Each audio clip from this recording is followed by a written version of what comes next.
ನಮಸ್ಕಾರ ವೀಕ್ಷಕರೇ, ನಮ್ಮ ಕನ್ನಡ ವಾಹಿನಿಗೆ ಸ್ವಾಗತ. ಕವಿ, ಇಂಗ್ಲಿಷ್ ಪ್ರಾಧ್ಯಾಪಕರು, ವ್ಯಕ್ತಿತ್ವ ವಿಕಸನದ ತರಬೇತಿದಾರರಾದ ಪ್ರೊಫೆಸರ್ ಸಿದ್ದು ಆಪಲ್ ಪರ್ವಿಯವರಿಗೆ ನಮ್ಮ ವಾಹಿನಿಯಿಂದ ಸ್ವಾಗತ. ಬಹುಮುಖ ವ್ಯಕ್ತಿತ್ವದ ಸಿದ್ದು ಆಪಲ್ ಪರ್ವಿಯವರು ಸಾಮಾಜಿಕ ಜಾಲತಾಣಗಳಲ್ಲಿ ತಮ್ಮದೇ ಛಾಪನ್ನು ಮೂಡಿಸಿದ್ದಾರೆ. ತಮ್ಮ ಮನದ ಮಾತುಗಳಿಂದ ಅನೇಕ ಓದುಗರನ್ನು ತಲುಪಿದ್ದಾರೆ. ವಚನ ಸಾಹಿತ್ಯದಲ್ಲಿ ಆಳವಾಗಿ ಅಧ್ಯಯನ ಮಾಡಿದ ಅವರು ಜಾಯ್ಫುಲ್ ಲಿವಿಂಗ್ ಎನ್ನುವ ಪರಿಕಲ್ಪನೆಯಲ್ಲಿ ನಿರಂತರ ಸಾವಿರಾರು ತರಬೇತಿಯನ್ನು ನಡೆಸಿದ್ದಾರೆ. ಇಂದು ನಮ್ಮ ಕನ್ನಡ ವಾಹಿನಿಯಲ್ಲಿ ಬದುಕನ್ನು ಪರಿಪೂರ್ಣಗೊಳಿಸುವ ಕುರಿತು ನಮ್ಮೊಂದಿಗೆ ಮಾತನಾಡಲಿದ್ದಾರೆ.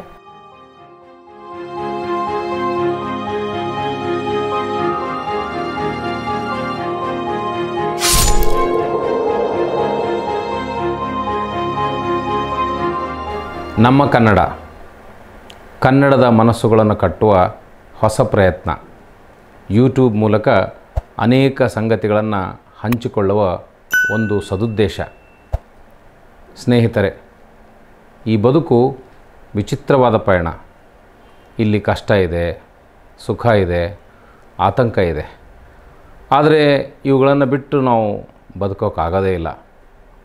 ಬರುವ ಸಂದರ್ಭವನ್ನು ಮನುಷ್ಯ ಎದುರಿಸುತ್ತಾ ಹೇಗೆ ಖುಷಿಯಾಗಿರ್ಬೋದು ಅನ್ನೋದೇ ಬದುಕಿನ ಸಂದೇಶ. ಅದನ್ನು ಬುದ್ಧ ಆರ್ಟ್ ಆಫ್ ಲಿವಿಂಗ್ ಅಂತ ಹೇಳಿದರು.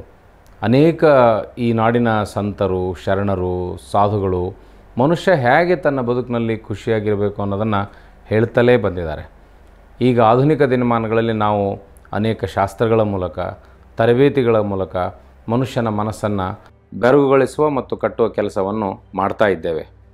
ಈ ಹಿನ್ನೆಲೆಯಲ್ಲಿ ನಾನು joyful living in personal and professional life ಅನ್ನುವಂಥ ಪರಿಕಲ್ಪನೆಯನ್ನು ಇಟ್ಟುಕೊಂಡು ಇಡೀ ನಾಡನ್ನು ಸಂಚರಿಸಿ ಅನೇಕ ತರಬೇತಿ ಕಾರ್ಯಕ್ರಮಗಳನ್ನು ಮಾಡಿದ್ದೇನೆ.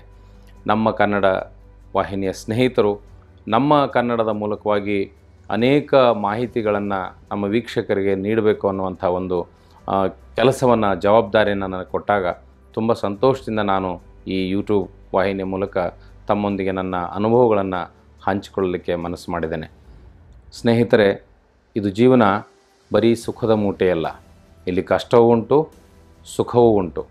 ಆದರೆ ಕಷ್ಟ ಸುಖಗಳನ್ನು ಸಮೀಕರಿಸಿ ಬದುಕುವಂಥ ಒಂದು ಮನಸ್ಥಿತಿಯನ್ನು ಮನುಷ್ಯ ರೂಪಿಸಿಕೊಳ್ಬೇಕಾಗ್ತದೆ. ನಾವು ನೋಡಿದ್ದೇವೆ, ಯಾವ ಮನುಷ್ಯನೂ ತಾನು ದುಃಖವನ್ನು ಅನುಭವಿಸಬೇಕು, ಕಷ್ಟ ಅನುಭವಿಸಬೇಕು ಅನ್ನುವಂಥ ಮನಸ್ಸಿರೋದಿಲ್ಲ. ಆದರೆ ಸುಖ ಅನ್ನೋದು ಯಾಕೆ ಬರುತ್ತೆ, ಸುಖದ ಸೂತ್ರ ಎಲ್ಲಿದೆ ಅನ್ನೋದನ್ನು ಹುಡುಕಾಟದಲ್ಲಿ ಮನುಷ್ಯ ಇದ್ದೇ ಇರ್ತಾನೆ. ಅದಕ್ಕಾಗಿ ನಾವು ಅನೇಕ ಕಡೆ ಧರ್ಮ, ಆಧ್ಯಾತ್ಮ, ಭವಿಷ್ಯ, ಜ್ಯೋತಿಷ್ಯ ಇತ್ಯಾದಿಗಳನ್ನು ಹುಡ್ಕೊಂಡು ಹೋಗ್ತೇವೆ. ಆದರೆ ನಮಗೆ ನಮ್ಮ ಸಮಸ್ಯೆಗಳಿಗೆ ಪರಿಹಾರ ಎಲ್ಲಿ ಸಿಗ್ತದೆ ಅನ್ನುವಂಥ ಒಂದು ಕುತೂಹಲ ಮಾತ್ರ ನಮ್ಮೊಳಗೆ ಸದಾ ಉಳಿದೇ ಬಿಟ್ಟಿರ್ತದೆ. ಆದರೆ ಆ ಆತ್ಮವಿಶ್ವಾಸ, ಆ ಕುತೂಹಲ ಹೊರಗಡೆ ಹುಡುಕಿದರೆ ಸಿಗೋದಲ್ಲ, ಅದು ನಮ್ಮೊಳಗೆ ಇರ್ತದೆ. ಆ ನಮ್ಮ ಆಂತರ್ಯದಲ್ಲಿ ಅಡಗಿರುವಂಥ ಆ ಕಾರಣವನ್ನು ಹುಡುಕಲು ನಮಗೊಬ್ಬ ಗುರು ಬೇಕು, ನಮ್ಮದೇ ಆದ ಗುರಿ ಬೇಕು. ಮನುಷ್ಯನ ಮನಸ್ಸನ್ನು ನಾವು 3 ವಿಧಗಳಲ್ಲಿ ವಿಂಗಡಿಸ್ತೇವೆ. ಒಂದು ಕಾನ್ಷಿಯಸ್, ಜಾಗೃತಾವಸ್ಥೆ, ಮತ್ತು ನಿದ್ರಾವಸ್ಥೆ ಅಥವಾ ಎಚ್ಚರ ತಪ್ಪಿರುವಂಥ ಸಬ್ಕಾನ್ಷಿಯಸ್, ಅನ್ಕಾನ್ಷಿಯಸ್ ಸ್ಥಿತಿ ಅಂತ ನಾವು ಕರಿತೇವೆ. ಇನ್ನೊಂದು ಈ ಕಾನ್ಷಿಯಸ್ ಮತ್ತು ಅನ್ಕಾನ್ಷಿಯಸ್ ಮಧ್ಯದ ಸಬ್ಕಾನ್ಷಿಯಸ್ ಸ್ಥಿತಿ ಅಂತ ನಾವು ಕರಿತೇವೆ. ಆ ಸಬ್ಕಾನ್ಷಿಯಸ್ ಸ್ಥಿತಿ ಯಾವುದಂದರೆ ನಮ್ಮ ಒಳಮನಸ್ಸು ಮತ್ತು ಆಂತರಿಕ ಮನಸ್ಸು ಅಂತ ಹೇಳ್ತೇವೆ. ನಾವು ನಮ್ಮ ನಿತ್ಯದ ಬದುಕಿನಲ್ಲಿ ಮನುಷ್ಯ ತನ್ನ ಜೀವನ ಶೈಲಿಯಲ್ಲಿ ಆ ಅನೇಕ ಕನಸುಗಳನ್ನು ರೂಪಿಸ್ತಾ ಹೋಗ್ತಾನೆ. ಆ ಕನಸುಗಳನ್ನು ಸಾಕಾರಗೊಳಿಸುವ ಪ್ರಯತ್ನವೇ ಮನುಷ್ಯನ ಒಂದು ಲೈಫ್ ಸ್ಕಿಲ್ ಅಂತ ನಾವು ಕರಿತೇವೆ.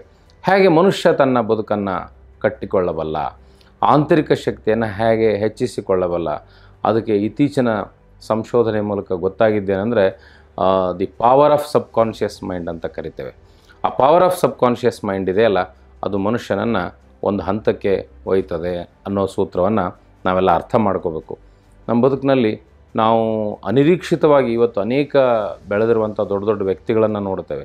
ಅವರು ಹೇಗೆ ಈ ಸ್ಥಿತಿಯನ್ನು ತಲುಪಿದರು, ಎಷ್ಟು ದೊಡ್ಡವರು ಆದರು, ಅವರು ತುಂಬ ಲಕ್ಕಿನ ಅಥವಾ ಅವರಿಗೆ ಅದೃಷ್ಟ ಒಲಿತ, ಹೀಗೆಲ್ಲ ಮಾತಾಡ್ತೇವೆ. ಯಾವ ವ್ಯಕ್ತಿಗೂ ಕೇವಲ ಅದೃಷ್ಟದ ಮೂಲಕ ವ್ಯಕ್ತಿ ದೊಡ್ಡವನಾಗೋದಿಲ್ಲ. ಅದ್ರ ಹಿಂದೆ ಭಾಳ ದೊಡ್ಡ ಪರಿಶ್ರಮ ಇರುತ್ತೆ, ಹೋರಾಟ ಇರುತ್ತೆ.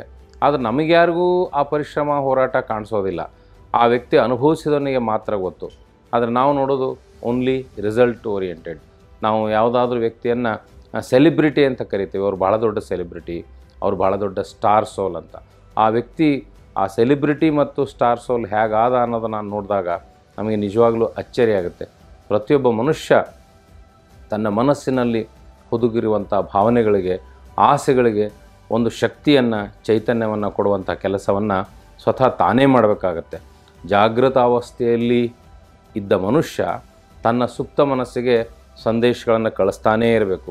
ಇವತ್ತು ಬೆಳಗಾಯಿತು, ನಾನು ಎದ್ದೆ, ಖುಷಿಯಾಗಿದ್ದೇನೆ, ಇಡೀ ಜೀವನ ಖುಷಿಯಾಗಿರ್ತೇನೆ, ಸಾಯಂಕಾಲದವರೆಗೂ ಖುಷಿಯಾಗಿರ್ತೇನೆ ಅನ್ನುವಂಥ ಸಲಹೆಗಳನ್ನು ನಾವು ಸಜೆಷನ್ಸ್ ಟು ಸಬ್ಕಾನ್ಷಿಯಸ್ ಮೈಂಡ್ ಅಂತ ಕರಿತೇವೆ. ಆ ಸಜೆಷನ್ಸನ್ನು ಹೇಗೆ ಕೊಡಬೇಕು ಅನ್ನೋದೇ ನಮ್ಮ ಬದುಕಿನ ಜೀವನ ಶೈಲಿಯ ಒಂದು ಮಹತ್ವದ ಹಂತ. ಯಾಕೆಂದರೆ ನಾವು ರಾತ್ರಿ ಎಚ್ಚರದಿಂದ ಮಲಗುವವರೆಗೆ ನಿದ್ದೆ ಹತ್ತೋವರೆಗೂ ಯಾವ ಹಂತ ಇರ್ತದೆ ಅದನ್ನು ನಾವು ಕಾನ್ಷಿಯಸ್ ಸ್ಟೇಜ್ ಅಂತ ಕರಿತೇವೆ, ಎಚ್ಚರಾವಸ್ಥೆ ಅಂತ ಕರಿತೇವೆ. ಆಗ ನಮ್ಮ ಮನಸ್ಸು ಯಾವ ರೀತಿ ಕೆಲಸ ಮಾಡ್ತಾ ಇರ್ತದೆ. ಆಮೇಲೆ ಮಲಗಿದ ಮೇಲೆ ಮನುಷ್ಯನ ಸ್ಥಿತಿ ಮುಗೀತು. ಅದನ್ನು ಹೇಳ್ತಾರೆ, sleep is A temporary death, death is A permanent sleep ಅನ್ನುವಂಥ ಒಂದು ಮಾತಿದೆ. ಮನುಷ್ಯ ಮಲಗಿದ ಮೇಲೆ ಮುಗಿದೋಯ್ತು, ಅವನು ಒಂಥರ ಪ್ರಜ್ಞೆಯನ್ನು ಕಳ್ಕೊಳ್ತಾನೆ, ತಾತ್ಕಾಲಿಕವಾಗಿ ಕಳ್ಕೊಳ್ತಾನೆ. ಅಂದರೆ ಮರುದಿನ ಎಚ್ಚರ ಆಗೋವರೆಗೂ ತನ್ನ ಪ್ರಜ್ಞೆಯನ್ನು ಕಳ್ಕೊಳ್ತಾನೆ. ಆ ಅವಸ್ಥೆಯಲ್ಲಿ ಅವನೇನು ಮಾಡೋಕ್ಕಾಗಲ್ಲ. ಆದರೆ ಮನುಷ್ಯ ಎಚ್ಚರಿಕೆಯಲ್ಲಿ ಇದ್ದಾಗೆ ಹಗಲುಗನಸು ಅಂತ ಕಾಣ್ತೇವೆ ನಾವು. ಹಗಲುಗನಸು ಅಂದರೆ ಬರೀ ಭ್ರಮೆ ಅಲ್ಲ. ಹಗಲು ಹೊತ್ತಿನಲ್ಲಿ ವ್ಯಕ್ತಿ ತನ್ನ ಮನಸ್ಸಿನಲ್ಲಿ ಏನಾದರೂ ಅಂದ್ಕೊಳ್ತಾ ಹೋಗೋದು. ಒಬ್ಬ ದೊಡ್ಡ ವ್ಯಕ್ತಿಯನ್ನು ನೋಡಿದಾಗ ನಾನು ಹೀಗಾಗಬೇಕು ಅಂದರೆ ಟು ಬಿ ಇನ್ಸ್ಪೈರ್ಡ್, ಒಂದು ಸ್ಫೂರ್ತಿಯನ್ನು ಪಡೀಲಿಕ್ಕೆ ಏನೇನು ಕಾರಣಗಳಿರ್ತವೆ. ಅನೇಕ ಕನಸುಗಳನ್ನು ಕಟ್ಕೊಳ್ತಾನೆ. ಆ ಕಟ್ಟಿದ ಕನಸುಗಳನ್ನು ಹೇಗೆ ಸಾಕಾರಗೊಳಿಸ್ಕೋಬೇಕು, ಮತ್ತು ಆ ಕನಸನ್ನು ಯಾರು ಕಾಣಬೇಕು, ಏನು ಮಕ್ಕಳು ಕಾಣಬೇಕು, ಯುವಕರು ಕಾಣಬೇಕು, ಮಧ್ಯಮ ವಯಸ್ಸಿನವ್ರು ಕಾಣಬೇಕು, ವಯಸ್ಸಾದವ್ರು ಕಾಣಬೇಕು ಅನ್ನುವಂಥ ಯಾವುದೇ ಮಿತಿಯನ್ನು ಈ ಬದುಕು ಸೃಷ್ಟಿಸಿಲ್ಲ. ವ್ಯಕ್ತಿ ಯಾವುದಾದ್ರೂ ಒಂದು ಸಂದರ್ಭದಲ್ಲಿ ತಾನು ಒಂದು ಅಂದ್ಕೊಂಡಿದ್ದನ್ನು ಸಾಧಿಸಿಬಿಡ್ಬೋದು. ಆ ಸಾಧನೆಗಾಗಿ ಮನುಷ್ಯ ಸಹನೆಯಿಂದ ಕಾಯಬೇಕು ಮತ್ತು ಪರಿಶ್ರಮವನ್ನು ಪಡಬೇಕು. ಈ ಹಿನ್ನೆಲೆಯಲ್ಲಿ ಬದುಕಿನ ಅನೇಕ ಸಂಗತಿಗಳನ್ನು, ಬದುಕಿನ ಅನೇಕ ಸತ್ಯಗಳನ್ನು, ಆ ಮಾಹಿತಿಯನ್ನು ನಾನು ಈ ತಮ್ಮ ವಾಹಿನಿಯ ಮೂಲಕ ನಿರಂತರವಾಗಿ ತಮ್ಮೊಂದಿಗೆ ಹಂಚಿಕೊಳ್ತೇನೆ. ಇದೊಂದು ಕನ್ನಡದಲ್ಲಿ ಹೊಸ ಪ್ರಯತ್ನ. ಮಾಧ್ಯಮ ಯುಗ ನಮಗೆ ಅನೇಕ ಒಂದು ಕಾಲಕ್ಕೆ ಪುಸ್ತಕಗಳು ನಮಗೆ ಮಾಹಿತಿಯನ್ನು ಕೊಡ್ತಾಯಿದ್ದು, ಪುಸ್ತಕಗಳು ನಮ್ಮ ಜ್ಞಾನವನ್ನು ಇಮ್ಮಡಿಸ್ತಾ ಇದ್ದು. So knowledge is A power, but from where that knowledge comes from the books. But ಇವತ್ತು ಕಾಲ ಬದಲಿಯಾಗಿದೆ. ಇವತ್ತು ಯೂಟ್ಯೂಬ್ ಇದೆ, ಗೂಗಲ್ ಇದೆ. ಗೂಗಲ್ ಮೂಲಕ ನಾವು ಅನೇಕ ಮಾಹಿತಿಗಳನ್ನು ಪಡ್ಕೋಬೋದು. ಈ ಮಾಹಿತಿ ಯುಗದಲ್ಲಿ ಏನಾಗ್ತಾ ಇದೆ, ಹೆಚ್ಚು ಹೆಚ್ಚು ಮಾಹಿತಿಗಳು ಜನರಿಗೆ ಬೇಗ ತಲುಪಬೇಕು. ಒಂದು ಕಾಲಕ್ಕೆ ನಮಗೇನಾದರೂ ರೆಫರೆನ್ಸ್ ಬೇಕಾಗಿದ್ದರೆ ಲೈಬ್ರರಿಗೆ ಹೋಗಿ ಅನೇಕ ಪುಸ್ತಕಗಳನ್ನು ಓದಿ ನಾವು ಮಾಹಿತಿಗಳನ್ನು ಸಂಗ್ರಹಿಸ್ತಾ ಇದ್ವು. But today we are in the global village. ಇವತ್ತು ನಮ್ಮ ಅಂಗೈಗೆ ಈ ಜ್ಞಾನಯುಗ ನಮ್ಮ ಕೈಗೆ ಬಂದಿದೆ. ನಾವು ಅಲ್ಲಿ ಗೂಗಲ್ನಲ್ಲಿ ಹೋಗಿ ನಮಗೆ ಬೇಕಿದ್ದ ಮಾಹಿತಿಯನ್ನು ನೋಡಿದಾಗ ಅನೇಕ ಸಂಗತಿಗಳು ನಮಗೆ ಮಾಹಿತಿ ತಕ್ಷಣಕ್ಕೆ ಲಭ್ಯವಾಗ್ತವೆ. ಅಂಥ ಸಂದರ್ಭದಲ್ಲಿ ಇವತ್ತು ಜನರಿಗೆ ಬೇಗ ತಲುಪಬೇಕು ಅನ್ನುವ ಉದ್ದೇಶದಿಂದ, ಅದರಲ್ಲೂ ವಿಶೇಷವಾಗಿ ಈ ಯೂಟ್ಯೂಬ್ ಸಂಸ್ಕಾರ ಬಂದಮೇಲೆ ಬೇರೆ ಬೇರೆ ಭಾಷೆಗಳಲ್ಲಿ, ಜಗತ್ತಿನ ಬೇರೆ ಬೇರೆ ಭಾಷೆಗಳಲ್ಲಿ ಯೂಟ್ಯೂಬ್ ಲಭ್ಯ ಆಗ್ತಾ ಇತ್ತು. ಇಂಗ್ಲೀಷ್ನಲ್ಲಿ, ಹಿಂದಿಯಲ್ಲಿ, ಬೇರೆ ಬೇರೆ ವಿದೇಶಿ ಲ್ಯಾಂಗ್ವೇಜ್ಗಳಲ್ಲಿ. ಆದರೆ ಇವತ್ತು ಕನ್ನಡದಲ್ಲಿನೇ ಆ ರೀತಿ ಮಾಹಿತಿ ಸಿಗಲಿ. ಇವತ್ತು ಏನು ಜನ ಟಿ ವಿಯಲ್ಲಿ ಅಥವಾ ಬೇರೆ ಬೇರೆ ವಾಹಿನಿಗಳ ಮೂಲಕ ನೋಡ್ತಾರೆ, ಅದನ್ನು ನಮ್ಮ ಕನ್ನಡ ವಾಹಿನಿ ಮೂಲಕ ಜನರ ಅಂಗೈಯಲ್ಲಿ ಸಿಗಲಿ ಅನ್ನುವಂಥ ಒಂದು ಕನಸನ್ನು ಇಟ್ಕೊಂಡು ಈ ವಾಹಿನಿಯ ತಂಡದವರು ಬಹಳ ಅದ್ಭುತವಾದ ಕೆಲಸವನ್ನು ಮಾಡ್ತಾ ಇದ್ದಾರೆ. ಇಷ್ಟೇ ಮನುಷ್ಯ, ನಾನು ಆರಂಭದಲ್ಲೇ ಹೇಳಿದೆ, ಆ ಸಬ್ಕಾನ್ಷಿಯಸ್ ಮೈಂಡಿಗೆ ಏನು ಅಂದ್ಕೊಂಡಿರ್ಬೋದು ಈ ತಂಡ ಅಂದರೆ, ಅವ್ರದ್ದೊಂದು ಕನಸು ಏನಂದರೆ ಈ ವಾಹಿನಿಯ ಮೂಲಕವಾಗಿ ಜನರಿಗೆ ತಕ್ಷಣವಾಗಿ ಮಾಹಿತಿ ಸಿಗಬೇಕು. ಪ್ರಯಾಣದಲ್ಲಿರ್ತಾರೆ, ಕೆಲಸದಲ್ಲಿರ್ತಾರೆ, ತಮ್ಮದೇ ಆದ ವ್ಯವಹಾರಗಳಲ್ಲಿರ್ತಾರೆ. ಆಗ ಕೆಲವು ಕ್ಷಣಗಳಿಗೆ ತಕ್ಷಣವಾದ ಮಾಹಿತಿಯನ್ನು ಲಭ್ಯವಾಗಬೇಕು. ಈಗ ಪತ್ರಿಕೆಯನ್ನು ನೀವು ತಗೊಂಡು ಓದಬೇಕು. ವಾಹಿನಿಯಲ್ಲಿ, ಟಿ ವಿಯಲ್ಲಿ ಪ್ರಸಾರವಾಗೋದನ್ನು ಆ ಟೈಮಿಂಗ್ನಲ್ಲೇ, ಸರ್ಟನ್ ಟೈಮಿಂಗ್ನಲ್ಲೇ ನೋಡಬೇಕು. ಆದರೆ ಯೂಟ್ಯೂಬ್ನಲ್ಲಿ ಏನಾಗಿರ್ತದೆ, ಯಾವಾಗಲೂ ಪ್ರಸಾರ ಆದರೂ ಕೂಡ ನಮಗೆ ಬೇಕಿದ್ದಾಗ ಮಾಹಿತಿಯನ್ನು ದಕ್ಕಿಸಿಕೊಳ್ಳುವಂಥ ಒಂದು ಪ್ರಕ್ರಿಯೆ. ಇಂಥ ಒಂದು ಹೊಸ ಕನಸನ್ನು ಈ ಯುವ ತಂಡ ಮಾಡಿದ್ದಾರೆ. ಇದನ್ನು ನಾವು ಇದರ ಲಾಭವನ್ನು ಪಡೆಯೋದ್ರ ಜೊತೆಗೆ ಇಲ್ಲಿ ಮಹತ್ವವಾದ ಸಂಗತಿಗಳನ್ನು, ಜನರ ಆಲೋಚನಾ ಕ್ರಮ ಮತ್ತು ಆರೋಗ್ಯಪೂರ್ಣವಾದ ಸಮಾಜ ನಿರ್ಮಾಣ ಮಾಡುವಂತಹ ಕಾರ್ಯಕ್ರಮಗಳನ್ನು ನಾವಿವತ್ತು ನೋಡುವ ಅನಿವಾರ್ಯ ವಾತಾವರಣ ಇದೆ. ಇವತ್ತು ನಾವು ತಕ್ಷಣ ಎಲ್ಲವನ್ನೂ ಬಿಟ್ಟು ಆಧ್ಯಾತ್ಮಕ್ಕೆ ಹೋಗುವಂಥ ಸಂದರ್ಭ ಇಲ್ಲ. ಇದ್ದ ಜೀವನ ಕ್ರಮದಲ್ಲಿನೇ ನಮ್ಮ ಶರಣರು ಏನು ಹೇಳಿದರು, ಈ ಬದುಕಿನಲ್ಲಿ ಇದ್ದೇ ನಾವು ಸಂಸಾರದ ಸಾಗರದಲ್ಲಿ ಈಸ್ತಾನೆ ಬದುಕನ್ನು ಖುಷಿಪಡಿಸುವಂಥ ಬಗೆ ಹೇಗೆ ಅನ್ನೋದನ್ನು ಅನೇಕ ವಚನಕಾರರು ಹೇಳಿದ್ದಾರೆ, ಶರಣರು ಹೇಳಿದ್ದಾರೆ, ಸಾಧುರು ಸಂತರು ಹೇಳಿದ್ದಾರೆ. ಅವುಗಳನ್ನು ಆಧಾರವಾಗಿಟ್ಕೊಂಡು ಆಧುನಿಕ ಮನಃಶಾಸ್ತ್ರ, ಆಧುನಿಕ ತಂತ್ರಜ್ಞಾನ ಏನು ಹೇಳ್ತದೆ ಅದರ ಆಧಾರವಾಗಿ ನಾನು joyful living in personal and professional life ಅನ್ನುವಂಥ ಒಂದು ಆಧಾರದ ಕಾರ್ಯಕ್ರಮವನ್ನು ನಿರಂತರವಾಗಿ ತಮ್ಮೊಂದಿಗೆ ನಿವೇದಿಸಿಕೊಳ್ತೇನೆ.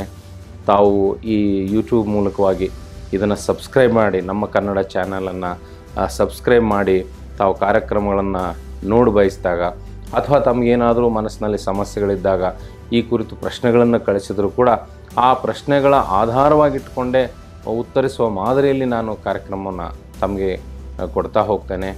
ಇವತ್ತು ಈ ಬದುಕಿನ ಹುಡುಕಾಟದಲ್ಲಿ ಸುಮಾರು ಲಕ್ಷಾಂತರ ಕಿಲೋಮೀಟರ್ ಪ್ರಯಾಣ ಮಾಡಿ ಅನೇಕ ಸಭೆಗಳಲ್ಲಿ, ಸಮಾರಂಭಗಳಲ್ಲಿ ಮತ್ತು ತರಬೇತಿ ಕಾರ್ಯಕ್ರಮಗಳಲ್ಲಿ ಜನರ ಸಮಸ್ಯೆಗಳನ್ನು ಆಲಿಸಿ ಅದಕ್ಕೆ ಪೂರಕವಾಗಿರುವಂಥ ಒಂದು ಪರಿಕಲ್ಪನೆಯನ್ನು ನಾನು ನನ್ನ ವೈಯಕ್ತಿಕ ಅನುಭವದ ಮೂಲಕವಾಗಿ ಸೃಷ್ಟಿ ಮಾಡಿಕೊಂಡಿದ್ದೇನೆ. ಅದರ ಆಧಾರವಾಗಿ ಆಲ್ ಕಾಮನ್ಸ್ ಆರ್ ಸಮವಾಟ್ ಸಿಮಿಲರ್. ಸಮಸ್ಯೆಗಳು ಯಾವುದೇ ಇದ್ದರೂ ಒಂದೇ ರೀತಿ ಇರ್ತದೆ. ಆದರೆ ಆ ಸಮಸ್ಯೆ ನಮಗೆ ಬಂದಾಗ ಅಯ್ಯೋ ಇದು ಬಹಳ ದೊಡ್ಡ ಸಮಸ್ಯೆ, ನಮ್ಮಿಂದ ಪರಿಹಾರನೇ ಇಲ್ಲ ಅನ್ನುವಂಥ ಆತಂಕಕ್ಕೆ ಮನುಷ್ಯ ಒಳಗಾಗಿರ್ತಾನೆ. ಆದರೆ ಯಾವ ವ್ಯಕ್ತಿಯೂ ಆತಂಕಕ್ಕೆ ಒಳಪಡುವ ಅಗತ್ಯ ಇಲ್ಲ. ಪ್ರತಿಯೊಂದು ಸಮಸ್ಯೆ ಪರಿಹಾರವನ್ನು ಇಟ್ಕೊಂಡೇ ಹುಟ್ಟಿರ್ತದೆ. ನಮಗೇನು ಅನ್ನಿಸ್ತದೆ ಸಮಸ್ಯೆ ಹುಟ್ಟಿದಾಗ ಇದು ಸಮಸ್ಯೆ ಇದೆ, ಇದಕ್ಕೆ ಪರಿಹಾರ ಇಲ್ಲ ಅಂತ ಅನಿಸಿರ್ತದೆ. ಆದರೆ ಆ ಸಮಸ್ಯೆ ಒಳಗೇ ಪರಿಹಾರ ಅಡಗಿರ್ತದೆ. ನಮ್ಮ ಕೆಲಸ ಏನಂದ್ರೆ ಆ ಸಮಸ್ಯೆಯನ್ನು ಬದಿಗಿರಿಸಿ ಆ ಪರಿಹಾರವನ್ನು ಹಿಡಿಯುವಂಥ ಕೆಲಸವನ್ನು ಮಾಡಬೇಕು. ಹೇಗೆ ಆ ಪರಿಹಾರವನ್ನು ಹಿಡಿಯೋ ಕೆಲಸ ಮಾಡಬೇಕು ಅನ್ನೋದು ನಮ್ಮ ಕೈಯಲ್ಲಿರ್ತದೆ.